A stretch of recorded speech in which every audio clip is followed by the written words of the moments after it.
Papa Odiangenda fit le fils de papa Simon Kimbangu et de maman Moulou Kiawanga Nzitani Marie, né un certain vendredi 22 mars 1918 à 7 h du matin. En Kamba, un petit village situé dans le massif des Cataractes, un petit village qui s'appelait autrefois Manzabola, devenu Kamba, Nouvelle-Jérusalem. À l'âge de 3 ans, c'est alors que son papa, Simon Kimbangu, avait commencé l'œuvre du Seigneur. Et il fut un enfant qui montrait des qualités d'un être extraordinaire. On le traitait d'un enfant surdoué. Sa jeunesse était tellement teintée de miracles, au point même les Blancs voyaient en lui un virtuel successeur au trône de Papa Simon Kimbangu. Ce témoignage nous a été légué par un ami d'enfance de Papa Odiangenda Kuntima, Papa Nzila François. Ce fut un dimanche à Bongolo. Nous sommes restés pour glorifier et chanter avec Papa Odiangenda juste après le Ntinsani. Et puis Papa Odiangenda est arrivé, il a commencé à nous exhorter. Soudain, Papa Nzila François nous interrompt. Il dit, mes amis, vous connaissez cet homme? Il dit, non. Alors, faites attention. Lukeba Kamuntuko. Moi, j'ai grandi avec lui depuis ma prime enfance, jusqu'à maintenant. Mais je vais vous dire ce qu'il nous a fait lorsque nous étions petits. Nous étions tous curieux. Et Papa Nzila de continuer. Il dit un jour, nous étions en train de jouer en Kamba. C'est vrai qu'en Kamba à l'époque, on ne pouvait pas se hasarder d'entrer en Kamba. Mais il était toléré que les enfants puissent jouer au niveau de Kilongo. C'était en 1927. Papa Odiangenda était âgé à peine de 9 ans. Mais les enfants, quand ils jouaient, il n'y avait pas de chemise. Quant à la culotte, c'est presque un soupçon de culotte qu'il portait. Papa Nzila dit ceci. Papa Odiangenda les interpelle. Il dit, les amis, regardez un peu là, regardez sous cet angle-là, regardez. Tout le monde a boudé. Il dit, écoutez, ce garçon c'est un sorcier. Moi je ne regarde pas, les autres, non. Il dit, non, regardez. Ses amis, en jetant un coup d'œil, qu'est-ce qu'ils avaient vu? Le ciel s'était dévoilé. Et ils ont vu une multitude d'anges. C'est Papa Nzila qui dit. Mbasi, les anges à Kikongo. Une multitude d'anges, beaucoup d'anges. Tu ne peux pas distinguer leur sexe. Très jolis par leur figure, ils étaient là, calmes. Tous émerveillés.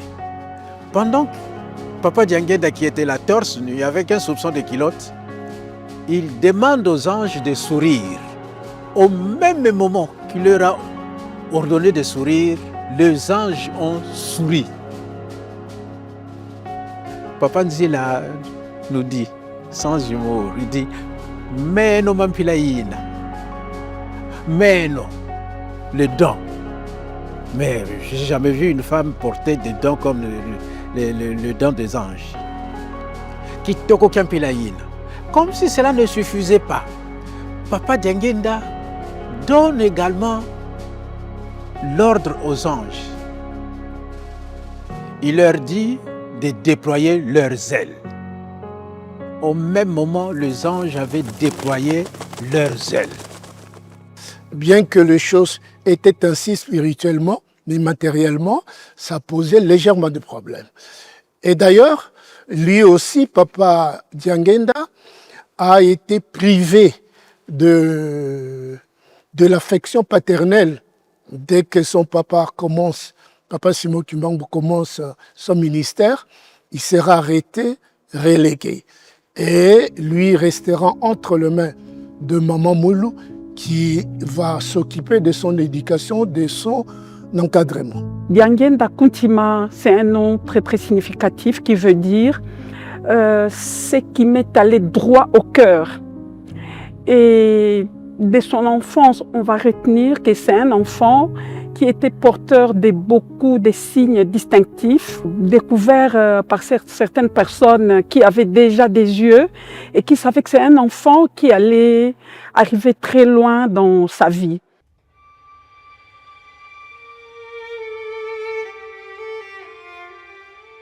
Jusqu'à l'âge de 15 ans, Papa Diangenda va quitter son Kamba natal pour rejoindre son frère aîné, Papa Kisoloke à Boma, pour ses études.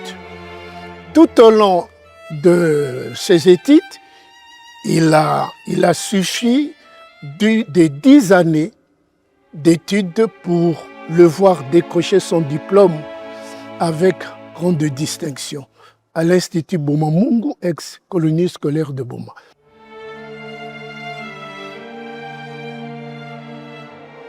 Il était très pieux, Papa Diangenda, très pieux, très bien. J'ai gardé un très bon souvenir de lui. Et il était un garçon très intelligent en classe, hein, il était très bien. Hein, il était chef de notre groupe. On était une dizaine là, hein, une photo des élèves. Dans le groupe, on priait d'abord ensemble. Bon. Quand quelqu'un recevait la nourriture, il partageait avec ses amis. Hein? Et puis, pour les études, il nous forçait à bien étudier. Papa Diangenda, il faisait voir si on suivait bien les cours, etc. On sentait qu'il était différent des autres. Il nous aidait beaucoup, hein, Papa Diangenda. Oh là là. On était bien à la colonie avec lui. Hein? Même son frère aussi. Mais lui, il était scout. Hein? À l'école, il était scout. Hein? Mais lui, il était en même temps chancre, en même temps footballeur. Oui, Scout. il était grand. Hein? Il pouvait s'imposer. Hein? Il était chef de notre groupe. Il allait nous représenter. Hein? Hein? Je suis né le 14 août 1926. Je suis un bout à mon tour. Mais aussitôt qu'il terminait ses études, là on est en 1943, parce qu'il a commencé à 1933, il sera enrôlé dans l'armée.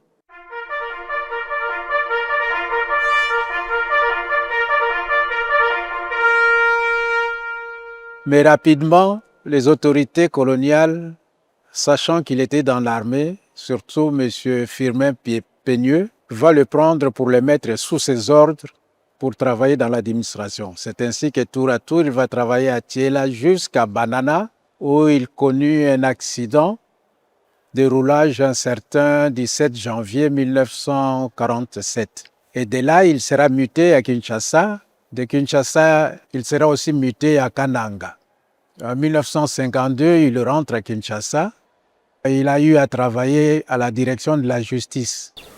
Tao tozala kosala na l'État ndenge nalekaki mwa babiro ebele na direction générale du personnel nazalaki na maloba koloba modele nyonso tu akolongwa na poto il faut alekaka esika na ngai naci ye na biro na ngai ale bandeko na ngai mpe balakisi mosala kasi pamba te tozalaki bawumbu nasilisilaka grade na ngai na commis chef pamba te ntango wana agent territorial bato liboso basalaki examen po te bakoma baagent territorial bapapa kulutu ntango alongo na mayombe aye kosala examen natala papa kulutu wapi na baninga mosusu bake kuvana na mesa natala papa kuluti oyo ake kuvana na mesa pati akuma kaka Jean tutorial bake kuvana sabango na mesa alukula bana classe batu balungui na epai allez examen d'état malgré mbula ebeli asi asalaki kandi ça depuis 1930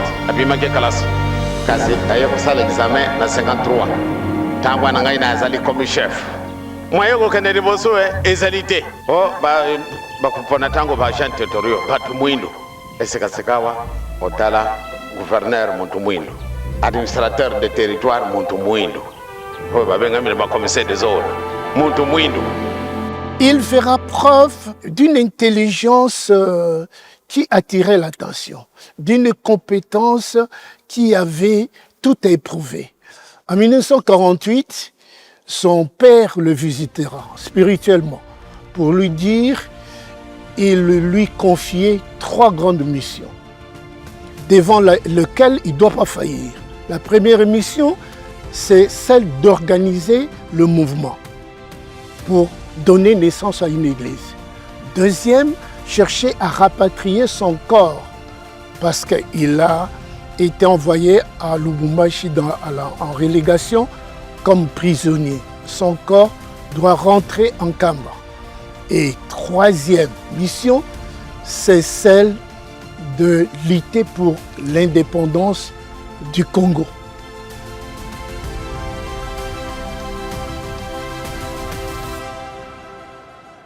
Répondant à l'appel de son père, il va démissionner de l'administration et c'est ainsi qu'il va prendre le règne de l'église kimbanguiste le 24 décembre 1959. Il est le bâtisseur de cette église, d'ailleurs l'enceinte dans laquelle nous nous trouvons, c'est lui le bâtisseur. Aux côtés de ses 2 grands frères, Papa Kisolokele Lukelo Charles et Papa Dialungana Kiangani, Salomon, Papa Diangenda Kuntima, en qualité de numéro 1 de l'église Kimbanguiste, c'est lui qu'on voit, c'est lui qui a bâti cette église, en ce sens que son père, Papa Simon Kimbangu, n'a donné que la parole.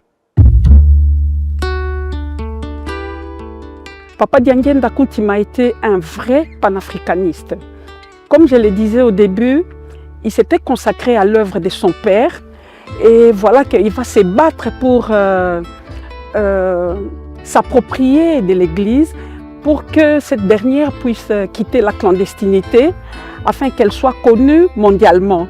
Et c'est alors que Papa Diangenda Kuntima va sillonner le monde entier pour faire découvrir l'Église. Et voilà, il va associer même les frères et sœurs de la diaspora. Et c'est grâce à Papa Diangenda que l'homme noir a retrouvé pratiquement son identité. Parce que de son vivant, Papa Diangenda ne cessait de nous poser des questions, notamment celle de savoir d'où vient l'homme noir. Donc c'est quelque chose qu'il voulait. Il voulait à ce que nous puissions nous approprier de notre identité.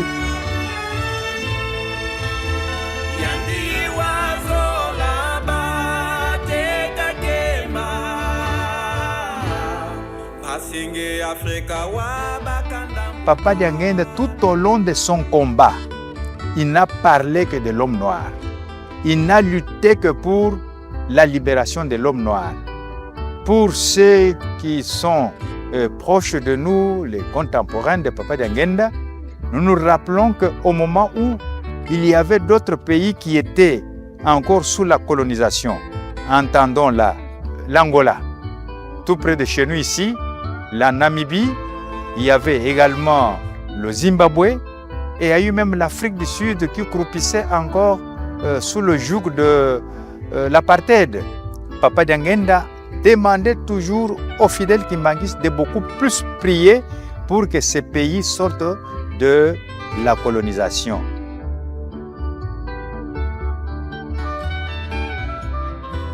C'est le cas même avec le président Mobutu qui, emboîtant les pas à ceux-là qui avaient prôné le panafricanisme ou bien Senghor qui avait prôné la négritude, et le président Mobutu avait initié l'authenticité et après le mouvement qu'il avait appelé l'ENA, Ligue des États négro-africaines.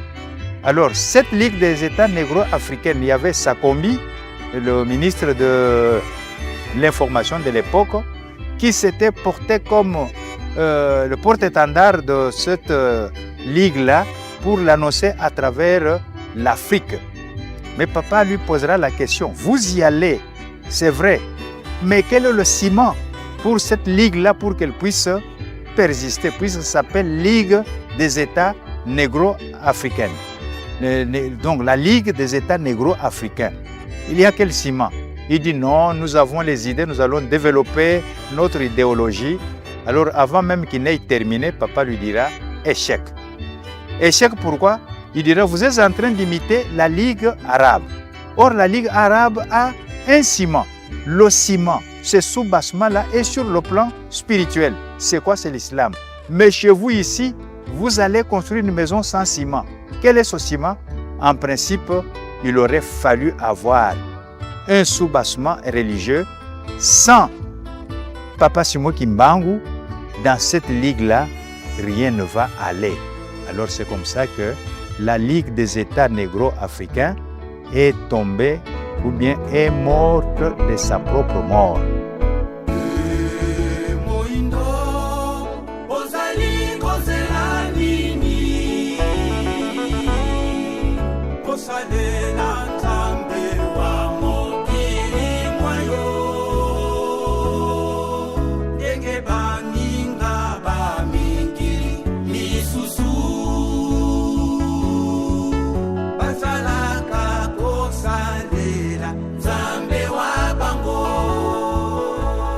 Papa Dianguenda, de son vivant, insistait sur le fait qu'il voulait que nous, les Noirs, nous puissions nous approprier de notre identité. Parce que nous avons tendance à croire que ce qui est fait à l'extérieur de l'Afrique, c'est important que ce que nous faisons au niveau de notre continent, alors qu'il disait que le premier homme à être créé ici-bas, c'est l'homme noir. Et c'est Papa Dianguenda pratiquement qui nous a appris que Adam et Ève étaient noirs. Nous ne le savions pas. Donc c'est à nous de capitaliser ces acquis et de comprendre que nous sommes les premiers à être créés et que c'est nous qui allons donner le ton aux autres pour le développement de notre continent et pourquoi pas le développement du monde entier. Papa Dianguenda a résumé son enseignement sur 3 volets et une triptyque que nous appelons Bolingo Mibeko Misala. Ça, c'est vraiment le résumé. L'amour, précepte, puis le travail. Mais au fond, Papa Dianguenda n'avait de cesse de le dire. D'où est venu l'homme noir? Par ces questionnements, il fallait avant tout, Papa Dianguenda cherchait à ce que l'homme noir puisse rétablir le lien qu'il avait rompu avec son Dieu créateur. Lieu qu'il avait rompu au jardin d'Éden avec ce que nous appelons le péché d'Adam et Ève. Papa Dianguenda n'avait de cesse de dire que si nous parvenons à trouver la réponse à cette question, c'est que la solution au problème de l'homme noir était résolue. Au sein de l'église kimbanguiste, nous parlons de la Trinité. Il y a Dieu le Père, Dieu le Fils et Dieu le Saint-Esprit. Et lorsque nous parlons de Dieu le Saint-Esprit, nous voyons nos papas. Voilà Misato. Dieu le Père, c'est Papa Kisolo Kelo. Dieu le Fils, c'est Papa Dialungana Kiangani, que nous appelons notre Seigneur Jésus-Christ. Et Papa Dianguenda Kuntima, c'est lui Dieu le Saint-Esprit. Donc dans la foi kimbanguiste, ce sont des dieux, j'insiste beaucoup, avec grand D. Papa Dianguenda Kuntima est Dieu. Pas n'importe quel Dieu, mais c'est le Dieu créateur. Les créateurs ont créé de qui tout procède, tandis que lui ne procède de rien. Papa Dianguenda, dans la foi kimbanguiste, c'est l'incarnation humanisée de Dieu. Le Dieu qui s'est fait homme, qui veut négocier avec les hommes pour les aider à sortir de l'obscurantisme tant traditionnel, moderne et scientifique. C'était un Dieu au milieu des hommes, pour les kimbanguistes. Donc, quand Dieu a dit, et quand il lit la Bible, allons, descendons et confondons, les kimbanguistes ont une foi ferme que Dieu était bien descendu. Et ce Dieu est incarné par Papa Diangenda, Papa Gisolokele et Papa Dialungana. Tous trois mis dans la Trinité divine. Donc, c'est l'humanité de Dieu.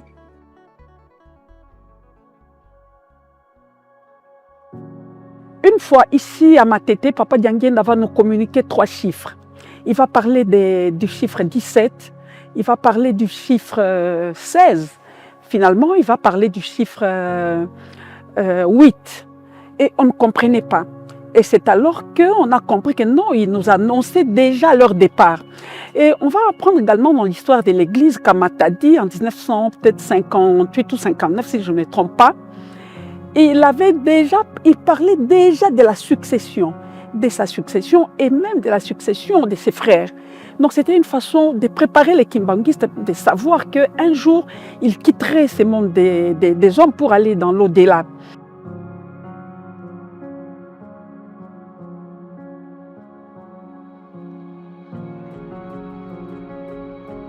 Papa, okomi kala? Oh, yo vandika kimia boy.